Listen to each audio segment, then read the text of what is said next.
Galactic Journey, December 6, 1958. Killing Time, Robert Sheckley's Timekiller. Regular readers of this column know that I'm unreserved in my praise of Robert Sheckley. Since bursting on the scene early this decade, he and his alter ego, Finn O'Donovan, have graced the pages of Astounding and Galaxy, and probably more magazines. If you haven't read his 3 short story anthologies, you need to plunk down the $5 and expand your library. I'm not quite so enthusiastic about Sheckley's first novel, serialized in Galaxy as Timekiller. It's not bad, it just doesn't rise to the standard set by his shorter work. Timekiller is the story of the bland Thomas Blaine, a junior yacht designer from 1958. He lives a pleasant but uninteresting life as the dog's body of an East Coast boatwright. Blaine is charming enough, but he's never really scored with ladies, work, or life. On the way home one night, his car swerves out of control, causing a fatal collision with an oncoming driver. Yet Blaine awakens in 2110.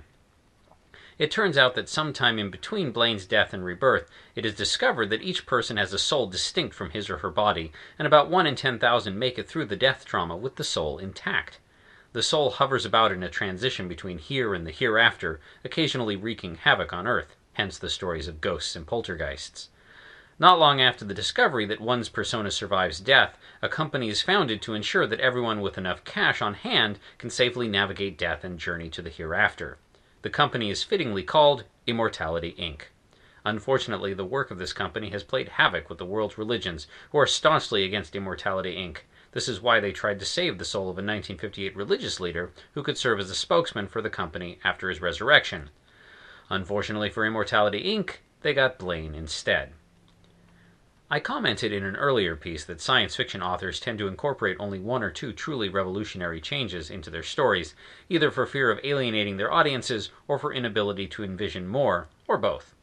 Sheckley's future is not that different, technologically, except for the flying cars that we all expect to be driving. Instead, Sheckley focuses on the social and medical implications of resurrection. People sell their bodies in exchange for hereafter insurance to rich people who want to stay on Earth for another lifetime.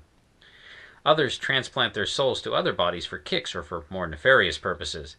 Imperfectly transplanted souls never synchronize properly with their host bodies, which become zombies and eventually decay to uselessness. In a story about independent souls, the consuming questions to my mind are: 1. Does a transplant body retain any vestiges of the old soul inhabitant? And 2. What is the hereafter like? The first is answered pretty well, the second isn't touched upon. I suppose that makes sense, but it's hardly satisfying. My issue isn't with setup, but rather the execution, which is a bit lacking. Much of this can be attributed to the format. The novel began serialization way back in the October 1958 issue of Galaxy, and it was spread over an unprecedented 4 installments. As a result, the story reads a lot like 4 connected novellas. The first primarily deals with Blaine's arrival, in which Blaine narrowly escapes death at the hands of a body peddler. In Part 2, Blaine is a hunter, an assassin hired for an elaborate suicide game in which the quarry expects to die in a blaze of combat. Part 3, perhaps the most interesting, reveals a sinister plot against Blaine's life and introduces us to the subterranean zombie community. Part 4 wraps things up in an exciting escape from the country and finishes off with a good, though not unguessable, twist. Because of the format, Timekiller feels a bit padded and uncoordinated.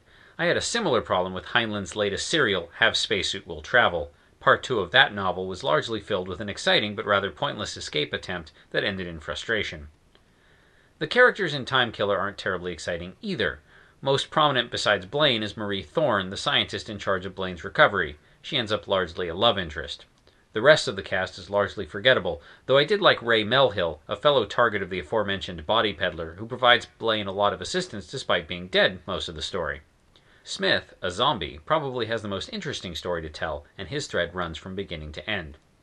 So what's the final verdict? I'm afraid this review makes me sound a bit harsh. Timekiller is thoroughly readable, and the world it portrays does capture the imagination. I could see the novel being improved in editing for book publication, which I understand is forthcoming. As is, however, it is merely competent. For Bob Sheckley, that's damned faint praise indeed. 3 stars out of 5.